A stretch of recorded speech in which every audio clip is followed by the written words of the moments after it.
إن الحمد لله نحمده ونستعينه ونستغفره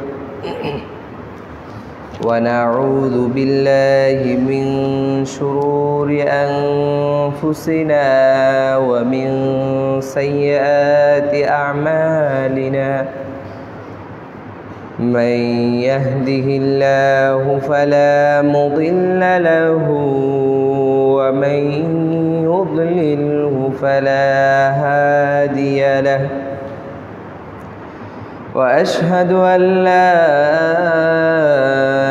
إله إلا الله وحده لا شريك له وأشهد أن محمدًا عبده ورسوله الذي أرسله بالحق بشيرًا ونذيرًا وداعيًا إلى الله بإذنه وسراجًا منيرًا أما بعد فأعوذ بالله من الشيطان الرجيم بسم الله الرحمن الرحيم يا أيها الذين آمنوا قوا أنفسكم وأهليكم نارا وقودها الناس والحجارة وقال النبي الأمين صلى الله عليه وسلم كلكم راع وكلكم مسؤول عن যে মহান রব্বুল আলামিন হাজারো প্রতিকূলতার মধ্য দিয়ে আমাকে আপনাকে তারই দেওয়া বিধান পালনের জন্য মসজিদে আসার তৌফিক দিয়েছেন, যিনি আমাকে আপনাকে সুস্থ রেখেছেন, সে মহান রব্বুল আলামিনের দরবারে জানাই লাখ কোটি শুকরিয়া। আলহামদুলিল্লাহ। দরুদ ও সালাম বর্ষিত হোক বিশ্ব মানবতার মুক্তির দূত নবী মুহাম্মদ সাল্লাল্লাহু আলাইহি ওয়াসাল্লামের প্রতি, যে মহামানব তার জীবনের প্রতিটি সময় ব্যয় করে দিয়েছেন উম্মতে মুহাম্মাদির কল্যাণে, যে মহামানব মানব জাতিকে শিক্ষা দিয়েছে যে কোন জিনিস তার কল্যাণে আসবে আর কোন জিনিস তার কল্যাণে আসবে না, যে মহামানব মানুষকে শিক্ষা দিয়েছে আল্লাহর পক্ষ থেকে যে নেয়ামত তারা প্রাপ্ত হয়েছে সেই নেয়ামতের যথাযথ ব্যবহার তারা কিভাবে করবে, সেই মহামানবের উপরে দরুদ পাঠ করে সকলে বলি সাল্লাল্লাহু আলাইহি ওয়াসাল্লাম।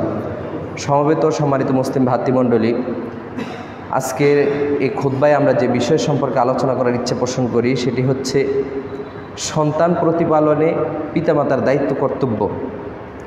আমরা সবসময় একটা বিষয় নিয়ে আলোচনা করে থাকি, সেটি হচ্ছে যে একটা সন্তানের উপরে পিতামাতার দায়িত্ব কর্তব্য কী। আসলে আমি যদি প্রকৃতপক্ষে কোনো গাছ থেকে ফল যদি আশা করতে চাই, আমি যদি কোনো গাছ থেকে একটা সুন্দর ফল আশা করতে চাই, তাহলে আমার প্রথমত কর্তব্য হচ্ছে যে গাছটা যথাযথভাবে রোপণ করা। আমি যদি আম খেতে চাই, তাহলে আমি কাঁঠাল গাছ থেকে কখনোই আমের আশা করতে পারি না। আমাকে আগে আম গাছটাই রোপণ করতে হবে, এরপরে আমি আশা করব যে আল্লাহ দিলে 2-1 বছর পরে আমি ফল খেতে পারবো। কিন্তু যদি আমি আম গাছে না লাগাই, তাহলে আমি আমের ফল খাবো কীভাবে? তো এই জন্য আমাদেরকে আজকে আমরা যে বিষয়টা নিয়ে আলোচনা করব সেটি হচ্ছে পিতামাতার দায়িত্ব কর্তব্যের আগে, মানে সন্তানের উপরে পিতামাতার দায়িত্ব কর্তব্যের আগে পিতামাতার উপরে সন্তানের কি দায়িত্ব কর্তব্য। যেভাবে আমরা সন্তানটাকে লালন পালন করলে আমি আর আপনি পিতা হিসেবে বা মাতা হিসেবে তার কাছ থেকে কি কি আশা করতে পারি। প্রিয় উপস্থিতি, আমরা ইতিপূর্বে আপনাদেরকে বলেছিলাম যে আমরা এখানে এখন ধারাবাহিকভাবে যে আলোচনাটা করছি সেটি হচ্ছে মানে আখলাকের উপরে একটা সিরিজ। সেখানে আমরা সর্বপ্রথম আলোচনা করেছিলাম আল উখুওয়া ফিল ইসলাম, ইসলামে ভ্রাতৃত্ববোধের যে মূল্যায়ন সেটি। এরপর আলোচনা করেছিলাম একটা খুতবায় যে খতারুল গীবা ওয়ান নামিমা, গীবত এবং ছগলখোরের যে ভয়াবহতা আমাদের সমাজে, এটা নিয়ে আলোচনা করেছিলাম। তারই ধারাবাহিকতায় আজকে আমাদের খুতবা হচ্ছে যে সন্তান প্রতিপালনে পিতামাতার দায়িত্ব কর্তব্য। আল্লাহ পাক রব্বুল আলামিন পবিত্র কোরআনুল কারীমের মাঝে ইরশাদ করছেন, ইয়া আইয়ুহাল্লাযীনা আমানু, ও হে তোমরা যারা ঈমান এনেছো, কু আনফুসাকুম, তোমরা তোমাদের নিজেদেরকে রক্ষা করো, ওয়া আহলিকুম নারা, এবং তোমাদের সন্ততি যা আছে এদেরকে। তার মানে বোঝা যাচ্ছে যে আল্লাহ পাক রব্বুল আলামিন মানুষকে যে জিনিসটা দিয়েছে যদি সেটা নেয়ামত হয়ে থাকে তাহলে আল্লাহ তাকে সেটা রক্ষা করার জন্য নির্দেশ দিয়েছে। যে জিনিসটা নেয়ামত না, এটা রক্ষার জন্য আল্লাহ কখনো মানুষকে দায়িত্ব কর্তব্য দেয়নি। অনেক কিছু আছে যেটা আমাদের জন্য নেয়ামত না, হারাম, সেগুলো রক্ষণাবেক্ষণের জন্য আল্লাহ আমাদেরকে দায়িত্ব দেয়নি। যদিও সেটা রক্ষণাবেক্ষণ হচ্ছে, আল্লাহ পাক রব্বুল আলামিন বিভিন্নভাবে সেটার দায়িত্ব মানে বিভিন্নভাবে সেটাকে বন্টন করে দিয়েছেন, সেটা লালিত পালিত হচ্ছে। কিন্তু বিশেষভাবে কোরআনুল কারীমে এখানে নিজের পরিবার, সন্তান সন্ততি এদেরকে রক্ষা করতে বলছে আল্লাহ পাক রব্বুল আলামিন। তার মানে এটার বিশেষ গুরুত্ব রয়েছে। যদি আমরা স্বাভাবিকভাবে দেখি, একজন মানুষ পৃথিবীতে জন্মগ্রহণ করার পর থেকে নিয়ে মৃত্যু পর্যন্ত তার উপরে বিভিন্ন আঙ্গিকে আল্লাহ পাক রব্বুল আলামিন যে নিয়ামতগুলো দিয়েছে, মানে দৃষ্টিভঙ্গির কারণে না, ঈমানের নিয়ামত। কিন্তু যদি আমরা দাম্পত্য জীবনের দিকে লক্ষ্য করি, দাম্পত্য জীবনের সবচাইতে উত্তম নিয়ামত কি? সেটি হচ্ছে একটা সন্তান, যেটা আল্লাহ পাক রব্বুল আলামিন পবিত্র কোরআনুল কারীমের মাঝে সূরাতুশ শূরার ভিতরে তিনি বলছেন যে আল্লাহ যাকে ইচ্ছা তাকে পুত্র সন্তান দান করেন, যাকে ইচ্ছা কন্যা সন্তান দান করেন, আবার যাকে ইচ্ছা পুত্র সন্তান কন্যা সন্তান দুটাই দান করেন, আবার তিনি যাকে ইচ্ছা তাকে বন্দা বানিয়ে দেন, তার কোনো সন্তানই হয় না। আচ্ছা, এই যে আল্লাহ পাক রব্বুল আলামিন এই জিনিসটা কোরআনে উল্লেখ করলেন যে পুত্র সন্তান দেয়, আবার কাউকে সন্তান দেয় না, কেন? তার মানে আল্লাহ বুঝাতে চাচ্ছে এই জিনিসের মাধ্যমে তোমরা আল্লাহর কাছে পরীক্ষিত হবে, যেটা আল্লাহ পাক রব্বুল আলামিন পবিত্র কোরআনুল কারীমে অন্যত্র বলছে, ইয়া আইয়ুহাল্লাযীনা আমানু লা তুলহিকুম আমওয়ালুকুম ওয়া আওলাদুকুম আন যিকরিল্লাহ, আল্লাহর স্মরণ থেকে যেন তোমাদের সন্তান সন্ততি, তোমাদের সম্পদ যেন তোমাদেরকে আল্লাহর স্মরণ থেকে তোমাদেরকে যেন গাফেল করে না দেয়। তার মানে বোঝা যাচ্ছে যে আল্লাহ যে আমাকে আপনাকে সন্তান দিয়েছে, এই সন্তানটা আল্লাহর পক্ষ থেকে নেয়ামত। প্রিয় ভাই, আমি আর আপনি যদি আমার এই নেয়ামতের যথাযথ মূল্যায়ন করতে পারি, যথাযথ ব্যবহার করতে পারি, তাহলে হয়তো বা গিয়ে ইনশাআল্লাহ আমরা এটার যে ফলাফল, শেষ ফলাফল, সেটা আমরা পাবো। কিন্তু যদি আমি আর আপনি এই নেয়ামতের যথাযথ মূল্যায়ন করতে না পারি, তাহলে আজকে আমাদের সমাজে যা ঘটছে এটা বড়ই দুঃখের বিষয়, পরিতাপের বিষয়। যে জিনিসগুলো একটা মুসলিম সমাজের ভিতরে আমরা কখনোই কামনা করি না, যেটা আমরা কখনোই নিজেরা প্রত্যাশা করি না, আমরা চাই না যে আমাদের সমাজে এই সমস্ত জিনিস ঘটুক, আমরা কখনোই চাই না যে আমার সন্তান, আমারই ছেলে, আমারই মেয়ে তারা পথভ্রষ্ট হয়ে যাক, এটা আমরা কখনোই চাই না। কিন্তু যখন আমরা এই নেয়ামতের যথাযথ মূল্যায়ন না করব, তখন গিয়ে এই ফলাফলগুলো আমাদেরকে ভোগ করতে হয়। আজকে সমাজে যদি আমরা দেখি, তাহলে দেখব আমার আর আপনার মতো পুরুষের সন্তান যারা আজকে জেনা ব্যভিচারে লিপ্ত, আমার আর আপনার মতো কোনো ভাইয়ের সন্তান সে আজকে হয়তো বা দেখা যাচ্ছে নেশা জাতীয় দ্রব্যের সাথে জড়িত, আমার আর আপনার মতোই কোনো ভাইয়ের সন্তান হয়তো বা সামাজিক কোনো মানে অপসংস্কৃতির যে জিনিসগুলো রয়েছে সেগুলোর সাথে জড়িত। কেন? কারণ আমি আর আপনি তাকে শিক্ষা দিতে পারিনি। অথচ আল্লাহ রাসূল সাল্লাল্লাহু আলাইহি ওয়াসাল্লামের সাহাবীদের জীবনের দিকে যদি আমরা লক্ষ্য করি, বিশেষ করে রাসূলুল্লাহ সাল্লাল্লাহু আলাইহি ওয়াসাল্লামের জীবনের দিকে যদি আমরা লক্ষ্য করি, তাহলে দেখব আল্লাহ রাসূল সাল্লাল্লাহু আলাইহি ওয়াসাল্লাম তার সাহাবীদেরকে কিভাবে গড়ে তুলেছেন। জুনদুব রাদিয়াল্লাহু আনহু বলছে, আমরা আল্লাহ রাসূল সাল্লাল্লাহু আলাইহি ওয়াসাল্লামের সাথে ছিলাম, কুন্না মা'আন নবী সাল্লাল্লাহু আলাইহি ওয়াসাল্লাম, আমরা আল্লাহ রাসূল সাল্লাল্লাহু আলাইহি ওয়াসাল্লামের সাথেই থাকতাম, বিভিন্ন সময় তার কাছে আসতাম। কিন্তু আল্লাহ রাসূল কী করতেন? ফাতাআল্লামানাল ঈমান, তিনি আমাদেরকে ঈমান শিক্ষা দিতেন। ক্বাবলা আন নাতাআল্লামাল কুরআন, কোরআন শিক্ষা দেওয়ার পূর্বে তিনি আমাদেরকে ঈমান শিক্ষা দিতেন। এরপরে বলছে তিনি, যখন আমরা ঈমান শিক্ষা গ্রহণ করতাম, এরপরে আমরা কোরআন শিক্ষা গ্রহণ করতাম।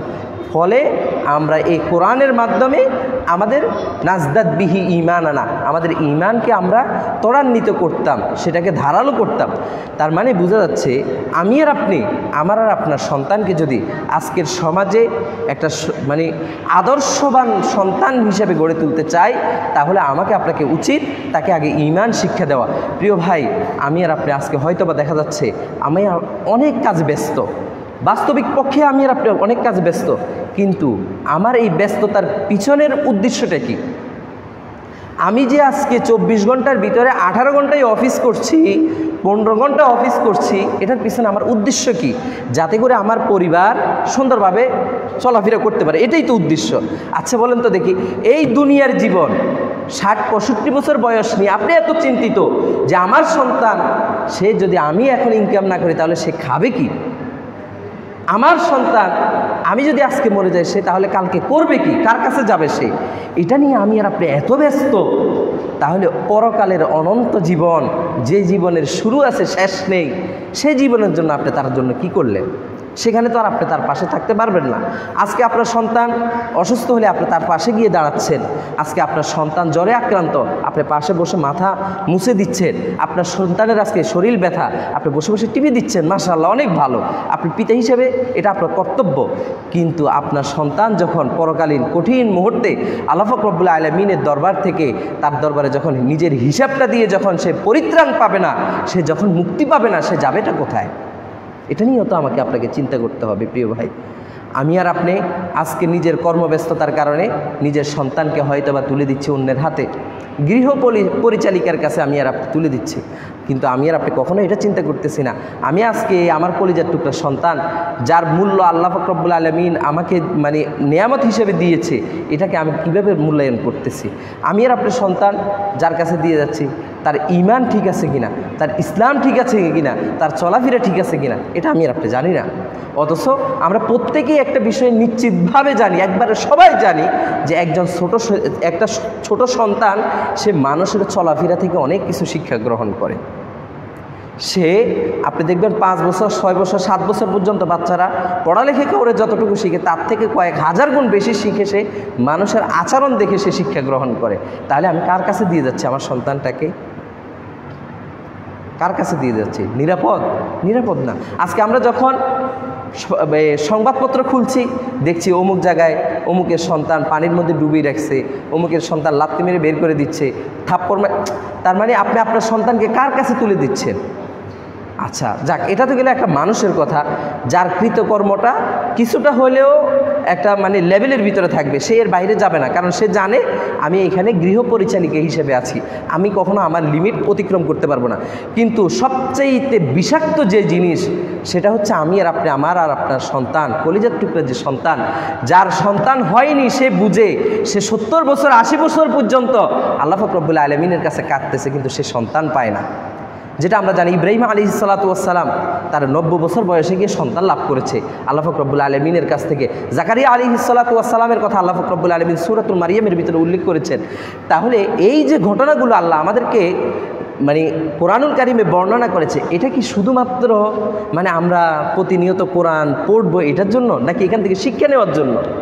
শিক্ষা নেওয়ার জন্য আল্লাহ আমাকে আপনাকে এই কোরআন দিয়েছে। তাহলে একটা নবী, ইব্রাহিম আলাইহিস সালাতু ওয়াস সালামের মতো একজন নবী, তাকে আল্লাহ পাক রব্বুল আলামিন এটা দিয়ে পরীক্ষা করেছেন, একটা সন্তান দিয়েছে।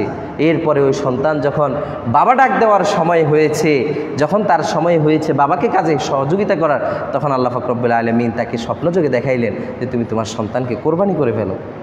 এটা চারটিখানি বিষয় না ভাই, এটা চারটিখানি বিষয় না, এটা আমাকে আপনাকে অনুধাবন করতে হবে। না হলে আমি কখনোই আল্লাহ আমাকে যে নিয়ামত দিয়েছে এটার মূল্যায়ন আমি কখনো বুঝতে পারবো না। মানে প্রতিনিয়ত যে আল্লাহ আমাকে আপনাকে বিভিন্নভাবে নিয়ামত দিচ্ছে, এটা আমি আর আপনি যতক্ষণ না পর্যন্ত মাথায় এটা না ঢুকাবো, ততক্ষণ আমি আর আপনি এটা বুঝতে পারবো না। আর আমি আর আপনি যখন এটা অনুধাবন করতে না পারবো, ততক্ষণ পর্যন্ত এই নিয়ামতের যথাযথ মূল্যায়ন আমার আর আপনার পক্ষে সম্ভব নয়।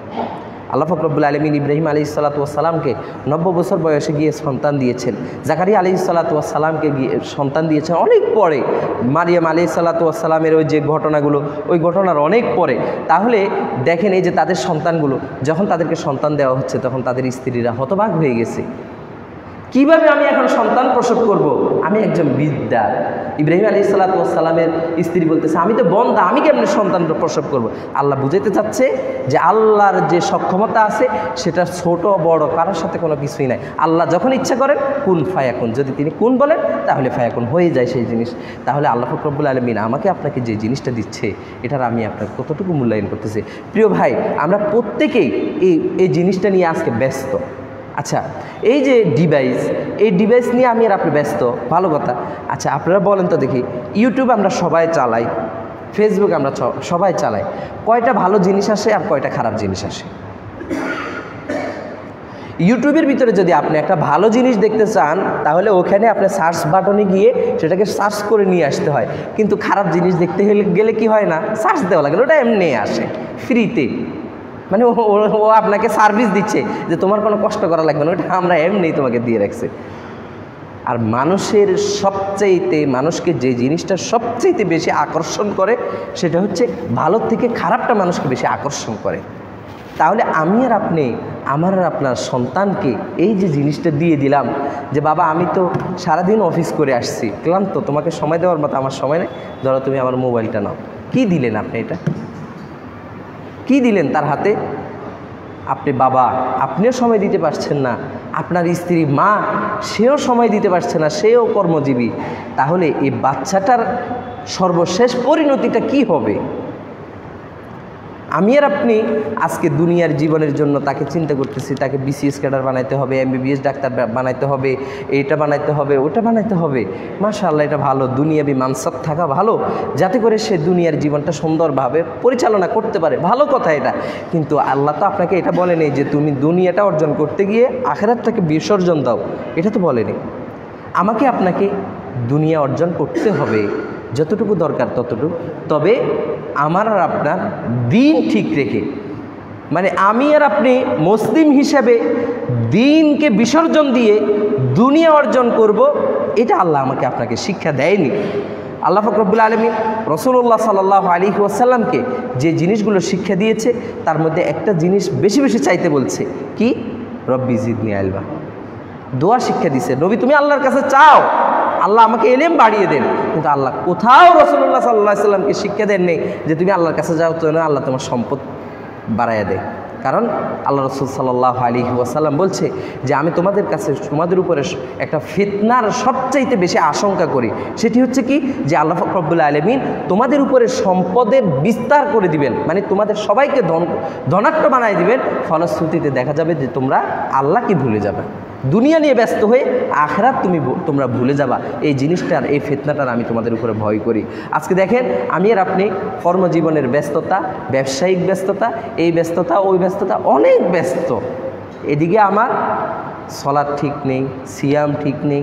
রব্বুল আলামিন আমাকে আপনাকে মেহেরবানি করে, রহমত করে যে একটা গ্রন্থ দিল, সেই গ্রন্থের সাথে আমার আর আপনার সম্পর্ক নেই।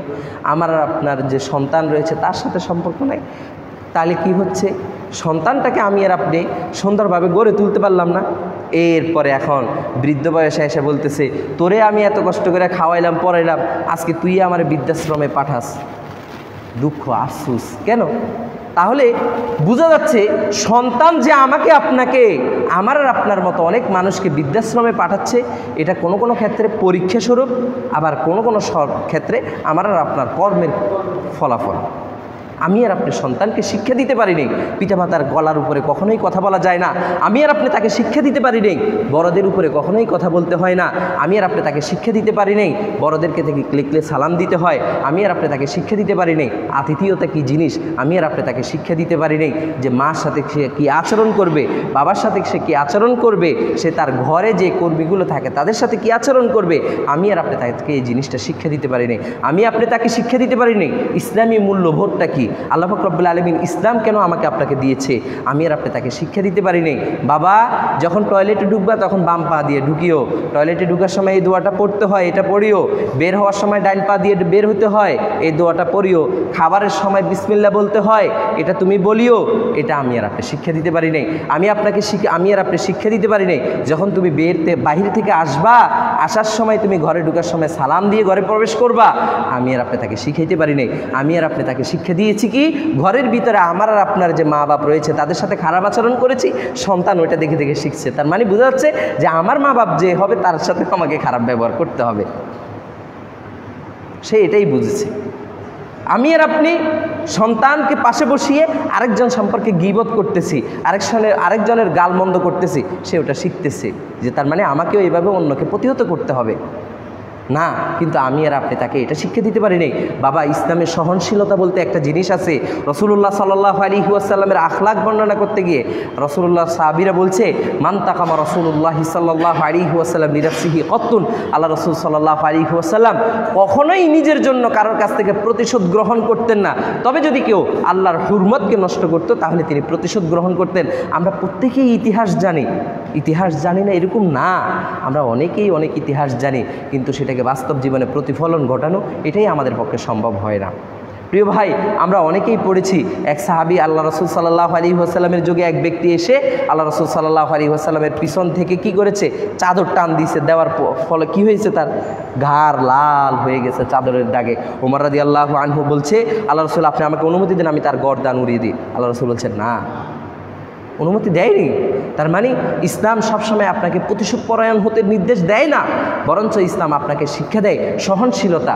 ইসলাম কখনোই আপনাকে বলে না যে কেউ তোমার সাথে অন্যায় করলেই তাকে তুমি শাস্তি দিবা, না, বরঞ্চ আল্লাহ রসুল সাল্লাল্লাহু আলাইহি ওয়াসাল্লাম হাদিসের মধ্যে বলছে, মা যাদাল্লাহু বিল আফু ইল্লা ইজ্জা, কোনো ব্যক্তি যদি কাউকে ক্ষমা করে দেয় আল্লাহ পাক রব্বুল আলামিন এর মাধ্যমে তার সম্মান বৃদ্ধি করে। সুবহানাল্লাহ। আমি আর আপনি তো আমার আর আপনার সন্তানকে এই জিনিসটা শিক্ষা দিতে পারলাম না। আমি আর আপনি আমার সন্তানকে শিক্ষা দিতে পারি নাই যে আল্লাহ পাক রব্বুল আলামিন তোমার আর আমার জন্য আল্লাহর আসমান থেকে একটা গ্রন্থ পাঠিয়েছে, বাবা ওই গ্রন্থটা আমাদের সবাইকে পড়তে হবে, এটা শিক্ষা দিতে পারি নাই। আমি আর আপনি আপনার সন্তানকে শিক্ষা দিতে পারি নাই যে আমাদেরকে আল্লাহ রসুল সাল্লাল্লাহু আলাইহি ওয়াসাল্লামকে পাঠানো হয়েছে আমাদের হিদায়াতের জন্য, তাকে সম্মান করতে হয়, তার আনুগত্য করতে হয়, তিনি যা বলেছেন সেক্ষেত্রে মাথা নত করতে হয়, তার আদেশের উপরেই কখনো কথা বলা যায় না, এটা আমি শিক্ষা দিতে পারি নাই। ফলে আজকে যখন আমি তাকে বলতেছি সালাত পড়ো, তো বলছে আমার সময় নেই, কারণ সে রসুলের আদেশ বুঝেনি। আল্লাহ পাক রব্বুল আলামিন রসুলের মাধ্যমে তাকে কি মেসেজ পাঠিয়েছে সেই মূল্যবোধ তার ভিতরে জাগেনি, সে বুঝে না যে আল্লাহ পাক রব্বুল আলামিনের কথা কখনোই অমান্য করা যায় না। আল্লাহ পাক রব্বুল আলামিন আমাকে আপনাকে শাস্তি দিচ্ছে না, তাই হয়তোবা আমরা অনেকে ভাবছি যে আল্লাহ হয়তোবা আমাকে এগুলো আদেশ করেনি। না, আল্লাহ আমাকে আপনাকে শাস্তি দিচ্ছে না অন্য কারণে। সেটা কি বলেন তো দেখি? ওই যে আল্লাহ রসুল সাল্লাল্লাহু আলাইহি ওয়াসাল্লাম দোয়া করেছিলেন, আল্লাহ তুমি আমার উম্মতকে তুমি একেবারে সমূলে তোমার আসমানি বালা দিয়ে তাদেরকে ধ্বংস করে দিও না। আল্লাহ পাক রব্বুল আলামিন রসুলের ওই দোয়াটা কবুল করেছিলেন। আজকে সেই দোয়ার ফলে আমরা পাপ করার পরেও আল্লাহ পাক রব্বুল আলামিন আমাদেরকে ধ্বংস করতেছে না। এটা আমাদের কোনো বিশেষত্ব না, আমাদের কোনো বিশেষত্ব না। তাহলে আমি আর আপনি, আমার আর আপনার সন্তানকে কি শিক্ষা দিলাম? প্রিয় ভাই, আল্লাহ রসুল সাল্লাল্লাহু আলাইহি ওয়াসাল্লাম হাদিসের মাঝে ইরশাদ করছেন, মান দাল্লা আলা খায়রিন ফালাহু মিসলু আজরি ফাইলিহি, যে ব্যক্তি একটা সৎ কাজের আদেশ মানুষকে করে তাহলে ফালাহু মিসলু আজরি ফাইলিহি, ওই যাকে সৎ কাজের আদেশ করলো সে আমল করে যতটুকু প্রতিদান পেল, যে তাকে সৎ কাজের আদেশ করলো সে অনুরূপ প্রতিদান পাবে। সুবহানাল্লাহ। তাহলে দেখেন, এই যে আমার আর আপনার সন্তান আজকে কোরআন পড়তে পারে না, এটা তো আমার আর আপনারই দায়িত্ব ছিল, আমার সন্তানকে কোরআন শিক্ষা দেওয়া, কিন্তু পারলাম না কেন? দিন শেষে যায় দেখা যাচ্ছে এই সন্তানের জন্যই আমাকে আপনাকে 10,000 টাকা দিয়ে একজন টিচার ভাড়া করতে হচ্ছে। তাহলে টিচার যে কোরআন শিক্ষা দিচ্ছে, সওয়াবটা কার হবে? টিচারের। অথচ এই যে সন্তানকে ইসলামী শিক্ষায় শিক্ষিত করা, এই সওয়াবটা তো আমার আর আপনার অধিকার হওয়ার কথা ছিল, যে বাবা তোমাকে আমার টাকা দিয়ে আমি বড় করতেছি, আমি তোমাকে সেবা শুশ্রূষা করতেছি, অতএব তোমার সওয়াবের ভাগিদারটাও আমি হই। আমি আর আপনি তো সেটা পারতেছি না। প্রিয় ভাই, ইসলামী যে মূল্যবোধ আল্লাহ পাক রব্বুল আলামিন যে ইসলাম আমাদেরকে দিয়েছে, এই ইসলামী মূল্যবোধ আমার আর আপনার কলিজার টুকরা যে সন্তান রয়েছে তাকে বুঝাইতে হবে। এটা তাকে যদি আমি আর আপনি যথাযথভাবে গড়ে তুলতে না পারি, তাহলে এটার ফল আমাকে আপনাকেই ভোগ করতে হবে। প্রিয় ভাই, আজকে যখন আমরা সংবাদপত্র খুলি তাহলে দেখি সন্তান বাবার বিরুদ্ধে গিয়ে থানায় মামলা করেছে যে আমার বাবা আমাকে ধর্ষণ করেছে। আস্তাগফিরুল্লাহ, আস্তাগফিরুল্লাহ। এর থেকে বড় অপমান পৃথিবীর বুকে একজন পিতার জন্য আর কিছু হতে পারে না, কিচ্ছু হতে পারে না আরেকজন পিতার জন্য।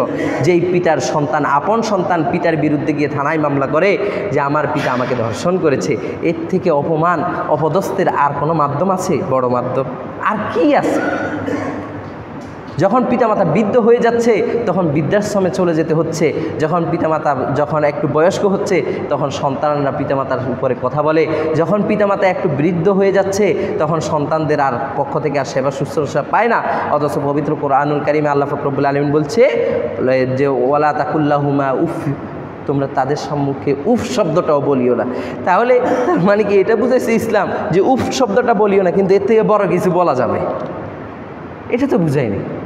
তো আমার আপনার সন্তান তো বুঝেই না, সে ইসলাম কি জিনিস এটাই সে বুঝে না, কোরআন কি জিনিস এটাই সে বুঝে না, অথচ আল্লাহ পাক রব্বুল আলামিন আমাকে আপনাকে তো শিক্ষা দিয়েছে তাকে এই জিনিসটা শিক্ষা দেওয়ার জন্য।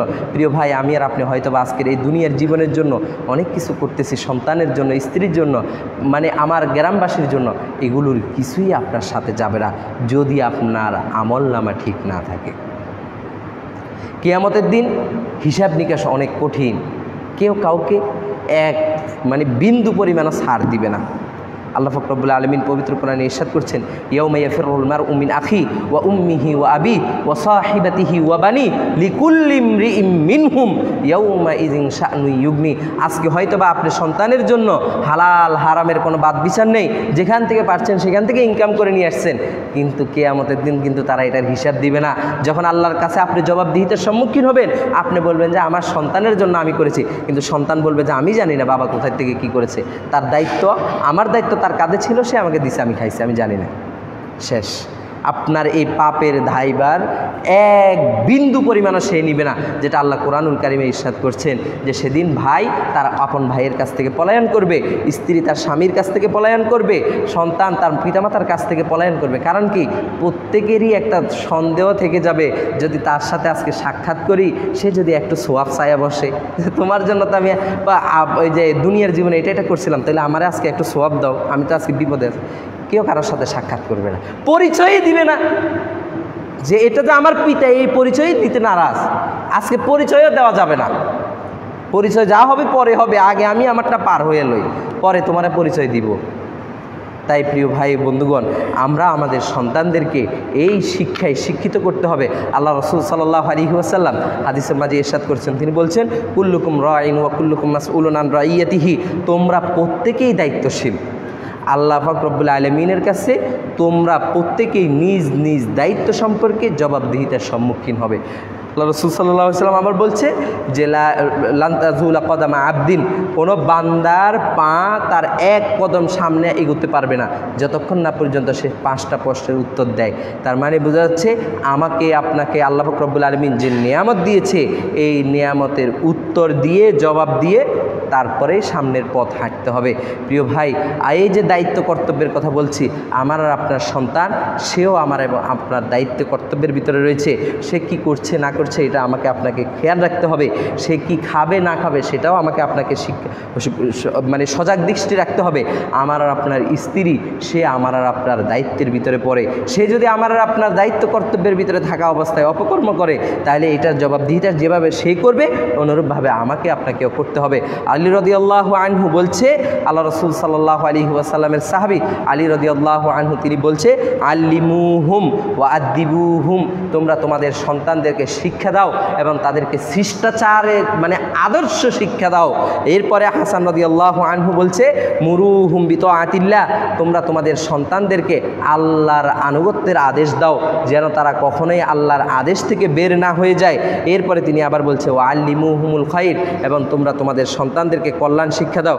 এরপরে অনেক সালাফগণ বলছে যে আল্লাহ পাক রব্বুল আলামিন পরকালের কঠিন মুহূর্তে সন্তানকে যেরকম তার পিতামাতার সাথে কি আচরণ করেছে জিজ্ঞাসা করবে, এর থেকে এটার আগে আল্লাহ পাক রব্বুল আলামিন পিতাকে জিজ্ঞাসা করবে যে তুমি তোমার সন্তান সম্পর্কে কতটুকু দায়িত্ব কর্তব্য পালন করেছ। আল্লাহ ইবনুল কাইয়িম রাহিমাহুল্লাহ তিনি বলছে যে ফাইন্নাহু কানা কামা আন্না লিল আবি আলা ইবনিহি হাক্কান ফালি ইবনি আলা আবিহি হাক্কুন, যে সন্তানের উপরে যেরকম পিতামাতার দায়িত্ব কর্তব্য রয়েছে, অনুরূপভাবে একজন পিতার উপরেও সন্তানের দায়িত্ব কর্তব্য রয়েছে। প্রিয় ভাই, আমি আর আপনি আজকে হয়তো বা দেখা যাচ্ছে দায়িত্ব কর্তব্য বলতে বুঝি যে আমার সন্তানটা কি খাবে, কখন খাবে, কি খাইলে তার শরীরটা সুস্থ থাকবে, এটা আমি আর আপনি খুব ভালো বুঝি। প্রিয় ভাই, দুনিয়াবী চিকিৎসাটা আমরা খুব ভালোভাবে নিতে পারি যে আমার সন্তান যদি প্রতিদিন 1 গ্লাস করে দুধ না খায়, তাহলে তার শরীরে ক্যালসিয়াম থাকবে না, সে হাঁটাচলা করতে পারবে না। সে যদি প্রতিদিন 1টা করে ডিম না খায়, তাহলে তার ভিটামিনের অভাব পড়বে। এটা আমি আর আপনি খুব ভালো করে বুঝি। কিন্তু সালাফগণ বলছে, মানুষ দুনিয়াবী খাদ্যের যত প্রয়োজন অনুভব করে, তার থেকে উখরাবী খাদ্যের জন্য বেশি অনুধাবন করে। দুনিয়াবি খাদ্যটা কি এখন খাইলেন একটু পরে শেষ, কিন্তু উখরাবি খাদ্যটা যদি আমার আর আপনার ভিতরে যথাযথভাবে না থাকে তাহলে এটা থেকে আমরা কখনোই পরিত্রাণ পাবো না। প্রিয় ভাই, সন্তানকে আপনি যেভাবে তার চিকিৎসা বা তার যে দুনিয়াবি যে বিষয়গুলো রয়েছে এটা যেরকম আপনি লক্ষ্য রাখবেন, এটার প্রতি যেভাবে আপনি গুরুত্ব দিবেন অনুরূপভাবে তাকে গুরুত্ব দিতে হবে। তার উখরাবি বিষয়টা তাকে বুঝাইতে হবে, বাবা জেনা বলতে একটা বিষয় রয়েছে, এটার কখনোই ধারে কাছে যাওয়া যায় না, এটা করলে আল্লাহর পক্ষ থেকে শাস্তি রয়েছে। তাকে বুঝাইতে হবে নেশাদ্রব্য থেকে অনেক দূরে থাকতে হবে, কারণ ইসলাম নেশাদ্রব্যকে হারাম করেছে। তাকে বুঝাইতে হবে বাবা তোমাকে উত্তম আখলাকে উত্তম চরিত্রের গুণাবলী অর্জন করতে হবে, যেটার কারণে আল্লাহ পাক রব্বুল আলামিন পবিত্র কোরআনুল কারীমের মধ্যে বলছেন ইন্নাকা লা আলা খুলুকিন আযীম। রাসূলুল্লাহ সাল্লাল্লাহু আলাইহি ওয়াসাল্লামের আদর্শ বর্ণনা করতে গিয়ে আল্লাহ রাসূল সাল্লাল্লাহু আলাইহি ওয়াসাল্লামের আদর্শ বর্ণনা করতে গিয়ে আল্লাহ পাক রব্বুল আলামিন বলছে ইন্নাকা লা আলা খুলুকিন আযীম, আপনি অবশ্যই খুলুকে আযীমের উপরে রয়েছেন। আয়েশা রাদিয়াল্লাহু আনহার কাছে এসে সাহাবীরা জিজ্ঞেস করলো আল্লাহ রাসূল সাল্লাল্লাহু আলাইহি ওয়াসাল্লামের রাতের আমলটা কেমন বা তার আখলাকটা কেমন? তখন আম্মাজান আয়েশা রাদিয়াল্লাহু আনহা বলছে কানা খুলুকুহু আল কোরআন, তার পুরা আখলাকটাই যেন কোরআন। সুবহানাল্লাহ। তার মানে রাসূলুল্লাহ সাল্লাল্লাহু আলাইহি ওয়াসাল্লাম এমন কোনো কাজ করতেন না, এমন কোনো জিনিস করতেন না যেটার মাধ্যমে তিনি মানে ইসলাম বহির্ভূত কাজ করেন, বরঞ্চ তিনি আল্লাহ পাক রব্বুল আলামিন কোরআনে যা বলেছে এটার মধ্যে ক্ষান্ত। সাহাবীদের ব্যাপারে আল্লাহ পাক রব্বুল আলামিন সূরাতুল বাকারার ভিতরে তাদের প্রশংসা করেছেন। তাদের একটা আদর্শ হচ্ছে যখনই যারা যে কোনো বিষয় শুনে তারা বলে সামি'না ওয়া আতা'না, শুনলাম আর আনুগত্য করে নিলাম, এর বাহিরে গিয়ে আর কোনো কথা চলবে না। যখনই ইসলামের বাণী আপনার কাছে এসে পৌঁছে যাবে তখন এখানে আর বললে চলবে না যে এটা আমার আকলে ধরতেছে না, তুমি এটা কি বিধান বলতেছে, এটা তো আমার জন্য না, এটা কখনোই হবে না। আপনি সব কিছুকে বিবেক দিয়ে বিবেচনা করতে পারবেন না। কারণ কি বলেন তো দেখি? একটা ছোট্ট উদাহরণ দিই। আমরা যারা মুজার উপরে মাসাহ করি, অনেক সময় শীতের সময় মুজার উপরে আমরা মাসাহ করে অজু করি। আচ্ছা বলেন তো দেখি, মানে আকল কি বলে কোনটা মাসাহ করা অধিক উপযুক্ত, উপরে না নিচে? ময়লা কোথায় লাগে? নিচে লাগে। তো এখন আপনি আপনার আকলকে প্রশ্ন করেন যে তুমি উপরে কেন মাসাহ করলা? তার মানে সব বিষয় আকল দিয়ে কখনোই বিবেচনা করা যাবে না। বায়ু নির্গত হয় পিছন দিক দিয়ে, সেটা তো ধুইতে হয় না, ধুইতে হয় কোনটা? অন্য অঙ্গ প্রত্যঙ্গ ধোয়। তো এটা তো আপনি কখনো আকলকে প্রশ্ন করলেন না যে তো আমার আকলে এটা ধরে না কেন? এটা তো কখনোই কেউ জিজ্ঞাসা করে না। তার মানে আপনি সব কিছুকে একবার আকল দিয়ে বিবেচনা করে তারপরে মানবেন, এটা কখনোই সম্ভব না। শুধুমাত্র আমরা এতটুকু বলতে পারি, যারা এই চিন্তা করে যে আমার বিবেক যতটুকু নিতে পারবে আমি ততটুকু মানব, আমি তার জন্য বলবো এটা হচ্ছে শয়তানের পক্ষ থেকে একটা ফাঁদ আপনার জন্য। শয়তান আপনাকে ইসলাম থেকে দূরে সরিয়ে ফেলতে চাচ্ছে, যার কারণে এটা আপনার মাথার ভিতরে এসেছে। আজ পর্যন্ত এমন কোনো ইতিহাস আপনি দেখাতে পারবেন না যে ব্যক্তি আকলের উপরে ইসলামকে বিবেচনা করে সে ইসলাম মানছে, তারপরেও সে সঠিকতার উপরে ছিল, এটা আপনি দেখাতে পারবেন না। যখনই মানুষ দার্শনিকতার দিকে গেছে তখনই তারা ইসলাম থেকে দূরে সরে গিয়েছে। যখনই মানুষ মানে মানুষের আকল সম্বলিত এলিমের দিকে গিয়েছে সাথে সাথে তারা ইসলাম থেকে দূরভীত হয়ে গিয়েছে। অতএব আকল দিয়ে সব কিছুকে বিবেচনা করা যাবে না। প্রিয় ভাই, আমি আর আপনি, আমার আর আপনার সন্তানকে অনেক আদর স্নেহ করি। ইসলামও এটা আমাকে আপনাকে নির্দেশ দেয়। ইসলাম বলছে, আল্লাহ রাসূল সাল্লাল্লাহু আলাইহি ওয়াসাল্লাম বলছে, লাইসা মিন্না মান লাম ইয়ারহাম সাগীরানা ওয়া লাম ইউআক্কির কাবীরানা, ওই ব্যক্তি আমাদের দলভুক্ত নয় যে ব্যক্তি আমাদের ছোটদেরকে স্নেহ করে না এবং আমাদের বড়দেরকে সম্মান করে না। এরপরে আল্লাহ রাসূল সাল্লাল্লাহু আলাইহি ওয়াসাল্লামের কাছে একদা এক সাহাবী আসলেন। সে আসার পরে দেখলেন যে আকরা বিন হাবেস ওনার নাম। তো আল্লাহ রাসূল সাল্লাল্লাহু আলাইহি ওয়াসাল্লামের কাছে এসে দেখেন যে আল্লাহ রাসূল হাসান হোসেনকে চুমু দিচ্ছেন। তখন তিনি বলছে আমার 10টা সন্তান আছে, আমি তো তাদেরকে কখনো চুমু দিই না। তখন আল্লাহ রাসূল সাল্লাল্লাহু আলাইহি ওয়াসাল্লাম বলছে যে মাল্লাম ইয়ারহাম লা ইউরহাম, যে ব্যক্তি ছোটদের উপরে স্নেহ করে না আল্লাহ তার উপরে স্নেহ করবে না। এই নির্দেশটা কে দিছে? ছোটদেরকে স্নেহ করার জন্য এটা কে দিছে? ইসলাম দিয়েছে, তাই তো? আচ্ছা, ওই একই ইসলাম আবার আপনাকে আমাকে নির্দেশ দিচ্ছে, যখন তোমার সন্তানটা 7 বছর হয় তখন তুমি তাকে সলাতের জন্য নির্দেশ দাও। যখন তোমার সন্তানটার 10 বছর বয়স হয় তখন সে যদি সলাত করতে না চায় তাহলে বেত্রাঘাত করো। তার মানে ইসলাম দুইটার ভিতরে লেবেল করেছে। আপনি শুধুমাত্র তাকে স্নেহ করবেন তাহলে সে আপনার মানে কন্ট্রোলের বাইরে চলে যাবে। আপনি আপনি তাকে কখনোই নিজের আয়ত্তের ভিতরে নিয়ে আসতে পারবেন না। আবার সবসময় যদি আপনি শাসন করতে যান, তারপরে আপনি আপনার সন্তানকে ঠিকভাবে চলাতে পারবেন না। তার মানে দুইটার ভিতরে আমাকে আপনাকে লেভেল করে নিয়ে আসতে হবে। সন্তানকে যখন স্নেহ করার তখন স্নেহ করতে হবে, যখন তাকে শাসন করার দরকার তখন তাকে শাসন করতে হবে। শুধুমাত্র আদর দিয়েও সন্তান মানুষ করা যায় না, শুধুমাত্র শাসন দিয়েও সন্তান মানুষ করা যায় না। প্রিয় ভাই, পিতামাতাদের জন্য একটা বিশেষ অনুরোধ, আমরা অনেক সময় সন্তানদের আচরণে অনেক সময় ব্যথিত হই, আমরা অনেক সময় তাদের কার্যকলাপে বিরক্ত হয়ে তাদের জন্য অভিশাপ করি। প্রিয় ভাই, এটা করবেন না। এটা একজন পিতামাতা হিসেবে ইসলাম কখনো আমাকে আপনাকে এই জিনিসটা শিক্ষা দেয়নি যে একটা সন্তান ভুল করবে, সন্তানের জন্য পিতামাতা বদদোয়া করে যে আল্লাহ তোরে যেন সারা জীবন মানে কষ্টের ভিতরেই রাখে। আপনার সন্তান হয়তোবা আপনাকে আজকে বুঝতেছে না, ইসলামের মূল্যবোধ তার ভিতরে নেই দেখে সে আপনাকে কষ্ট দিচ্ছে, কিন্তু বিরক্ত হয়ে আপনি তার উপরে বদদোয়া করেন না। কারণ পিতামাতার বদদোয়া কখনোই বিফলে যায় না, কোনো না কোনোভাবে সন্তানের উপরে লেগে যায়। প্রিয় ভাই, আপনার সন্তান আল্লাহ পাক রব্বুল আলামিনের পক্ষ থেকে আপনার কাছে নেয়ামত, আপনার সন্তান আল্লাহর পক্ষ থেকে আপনার কাছে একটা আমানত। এই আমানতকে যথাযথভাবে মূল্যায়ন করে তার যে হক রয়েছে সেটা তাকে বুঝিয়ে দিতে হবে, কিন্তু কখনোই তার জন্য বদদোয়া করা যাবে না। আনাস রাদিয়াল্লাহু আনহু ছোটবেলা থেকে আল্লাহ রাসূল সাল্লাল্লাহু আলাইহি ওয়াসাল্লামের খাদেম ছিলেন। তার মা আল্লাহ রাসূলের কাছে এসে বলছে, আল্লাহ রাসূল, আমার কাছে তো আর কিছু নাই, এই একটা সন্তানই আছে, এই সন্তানটা আপনার কাছে দিয়ে চলে গেলাম, এই সন্তান আপনার কাছে দিয়ে গেলাম, আপনি এই সন্তানের মাধ্যমে সেবা শুশ্রূষা নিয়েন। তার মানে সন্তান পিতামাতার সেবা শুশ্রূষা করবে, এটা ইসলাম শিক্ষা দেয়। ইসলাম কখনো পিতামাতার সাথে খারাপ ব্যবহার করার শিক্ষা দেয় না, কিন্তু যদি তারপরেও সন্তানরা খারাপ ব্যবহার করে, তারপরেও সন্তানদেরকে কখনো বদদোয়া দিতে যাবেন না। বদদোয়া দিতে গেলে ওই যে বানি ইসরাইলের একটা ঘটনা আপনারা সবাই জানেন, একজন আবেদ ব্যক্তি ছিল, তিনি সলাতে দাঁড়াইছে, সলাতে দাঁড়ানোর পরে তার মা তাকে ডাকছে, ডাকার পরে তিনি আসেননি, তিনি সলাতের ভিতরে ছিলেন। তখন মা হয়তোবা বিরক্ত হয়ে বলছিল, ব্যভিচারিণী নারীর চোখ দেখা পর্যন্ত যেন তোরে আল্লাহ মৃত্যু না দেয়। অথচ তিনি ছিলেন আবেদ। ফলে কি হলো, তার এক পর্যায়ে তার সমাজে, তার এলাকায় একটা জেনার ঘটনা ঘটল। তারপরে ওই জেনার সন্তানটাকে নিয়ে এসে তার ঘরের কোনায় রাখিয়ে দিছে। লোকজন খুঁজতে এসে পাইছে তার কাছে, তখন তাকে জেনার অপবাদ দিয়ে তাকে শাস্তি দেওয়া হয়েছে। প্রিয় ভাই, পিতামাতার বদদোয়া, পিতামাতা যদি কখনো সন্তানের অকল্যাণ চায়, এটার বড় খুব খারাপ প্রভাব রয়েছে। অতএব আমরা এই জিনিসটা করতে হবে না। সালাফগণ, আমরা সন্তানদেরকে লালন পালন করতে গেলে আমাদের কয়টা জিনিস লক্ষণীয়। প্রথম লক্ষণীয় বিষয় হচ্ছে আত-তারবিয়াতুল ঈমানিয়া, তাদেরকে ঈমানের বিষয়টা শিক্ষা দিতে হবে। আল্লাহর প্রতি ঈমান, পরকালের প্রতি ঈমান, রসুলের প্রতি ঈমান, অর্থাৎ এক কথাই আমরা ঈমান বলতে যা বুঝি এই জিনিসটা তাকে শিক্ষা দিতে হবে, যেন তার ভিতরে ঈমানের যে মূল ভিত্তি সেটা যেন ছোট থেকেই আসে। কেন? আল্লাহ রাসূল সাল্লাল্লাহু আলাইহি ওয়াসাল্লাম হাদিসের মাঝে ইরশাদ করছেন যে কুল্লু মাউলুদিন ইউলাদু আলাল ফিতরা, প্রত্যেকটা সন্তান যখন জন্মগ্রহণ করে তখন সে ফিতরার উপরে জন্মগ্রহণ করে। ফিতরা মানে কি?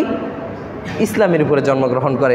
ওই হাদিসের ভিতরে আল্লাহ রাসূল সাল্লাল্লাহু আলাইহি ওয়াসাল্লাম বলছে ফাআবাওয়াহু ইউহাউবিদানিহি, তার পিতামাতা তাকে ইহুদি বানায়, ওয়া ইউনাসসিরানিহি, অথবা তাকে নাসারা বানায়, আও ইউমাজ্জিসানিহি, অথবা তাকে অগ্নিপূজক বানায়।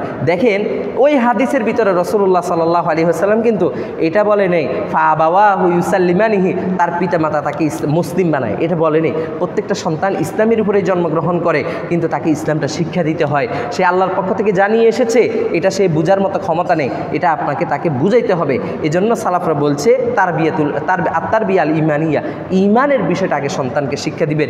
দুনিয়াবী বিষয়ে আপনি শিক্ষা দেন, সমস্যা নেই, আপনি তাকে ডাক্তার বানান, লয়ার বানান, যা আপনার বানাতে মন চায় বানান, আপনি কোনো সমস্যা নাই, কিন্তু যেন ইসলামটা তার ভিতরে থাকে, ইসলামটা যেন সে মানতে পারে, এই জিনিসটার দায়িত্ব কর্তব্য আপনার কাছে।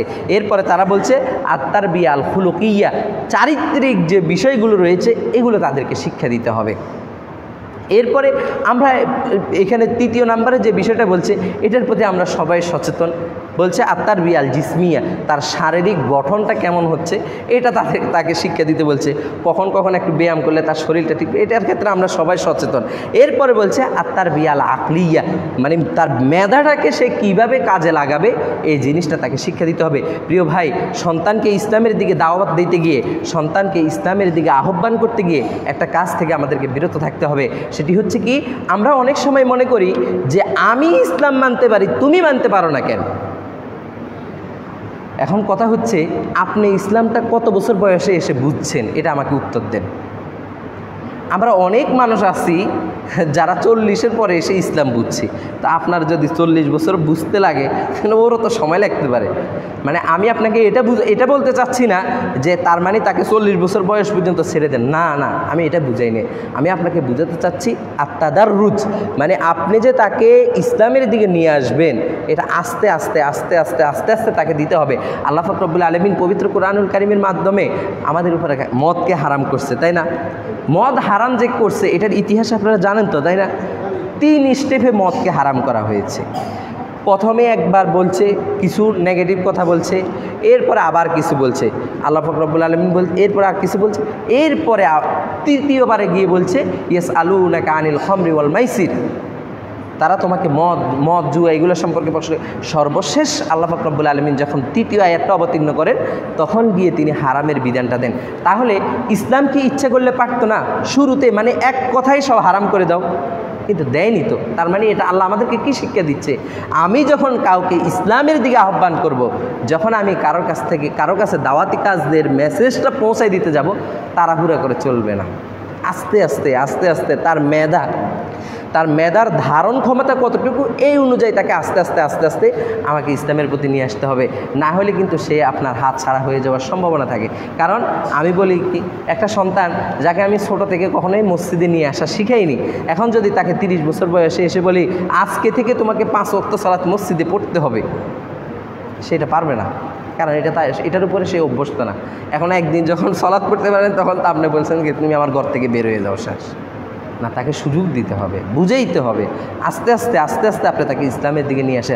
এটা আমরা অনেক পিতামাতারাই এখন এটা করছে, যার কারণে দেখা যাচ্ছে বিশেষ করে যারা নতুন করে দিন বুঝে দিনের দিকে আসতেছে, এদের ক্ষেত্রে এই সমস্যাটা বেশি হচ্ছে। মানে তারা ইসলাম বুঝছে, এখন কথা হচ্ছে যে আজকে আমি বুঝছি, তো আজকে থেকেই তোমাকে সব কিছু পালন করতে হবে। এটা করতে গিয়ে অনেকের কষ্ট হয়ে যাচ্ছে।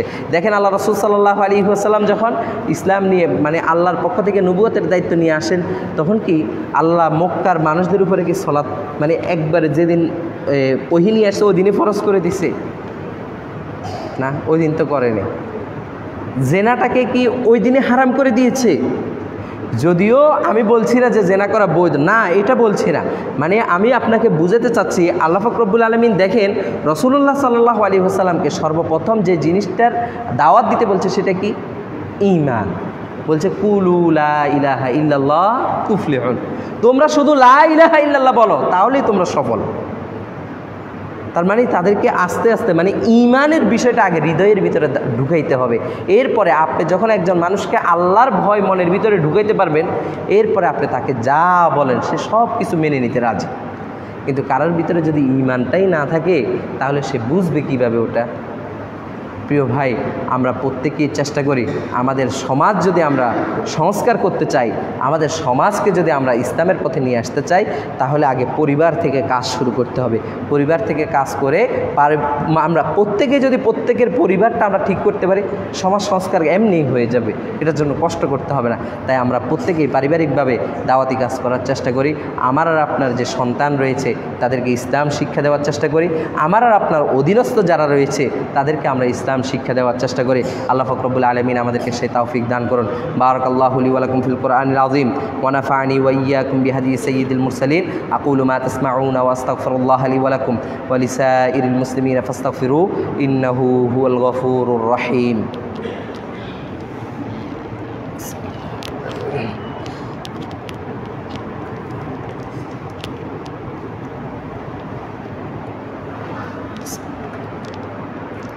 আলহামদুলিল্লাহি আলা ইহসানিহি ওয়াশ শুকরু লাহু আলা তাওফীকিহি ওয়া ইমতিনানিহি ওয়াশহাদু আল্লা ইলাহা ইল্লাল্লাহু ওয়া আশহাদু আন্না মুহাম্মাদান আবদুহু ওয়া রাসূলুহু সাল্লাল্লাহু আলাইহি ওয়া আলা আলিহি ওয়া সাল্লামা তাসলিমান মাজিদা আম্মা বাদ।